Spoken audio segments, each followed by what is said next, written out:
புதுச்சேரி முத்தையால்பேட்டை சோலை நகர் பகுதியில் உள்ள பேக்கரியில் ரவுடி ஒருவர் வீச்சரிவாளால் அடித்து உடைக்கும் சிசிடிவி காட்சி சமூக வலைதளங்களில் வெளியாகியுள்ளது. கூடுதல் விவரங்களை வழங்குகிறார் செய்தியாளர் சண்முக சுந்தரம். சுந்தரம், வணக்கம். விவரங்கள் என்ன? வணக்கம். புதுச்சேரி முத்தையால்பேட்டை பகுதியில் அமைந்துள்ள சோலை நகர் பகுதியில் பேக்கரியில் உள்ளே புகுந்த ரவுடிகள் வீச்சரிவாளை கொண்டு கடையை அடிக்கும் சிசிடிவி காட்சியானது தற்போது சமூக வலைதளங்களில் வைரலாகி வருகிறது.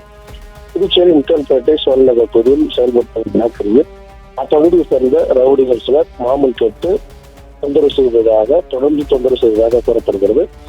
இந்நிலையில் இன்றும் அந்த ரவுடிகள் 3 பேர் அந்த பகுதியில் உள்ள அந்த பேக்கரிக்கு சென்று தங்களுக்கு கடல் உரிமையாளரை விசாரித்துவிட்டு தங்களுக்கு பொருட்களை கேட்டுள்ளனர், மேலும் மாமூலை கேட்டுள்ளனர். ஆனால் அவர்கள் தரம் அளித்த நிலையில் அங்கிருந்த ஊழியரை மிரட்டும் விதமாக தங்களுடைய வீச்சரிவாளை எடுத்து அந்த கடையை முழுவதும் அடித்து நொறுக்கிவிட்டு அங்கிருந்த ஊழியரை மிரட்டி விட்டு சென்றனர். இந்த சிசிடிவி காட்சியை தற்போது சமூக வலைதளங்களில் வாயிலாகி வருகிறது.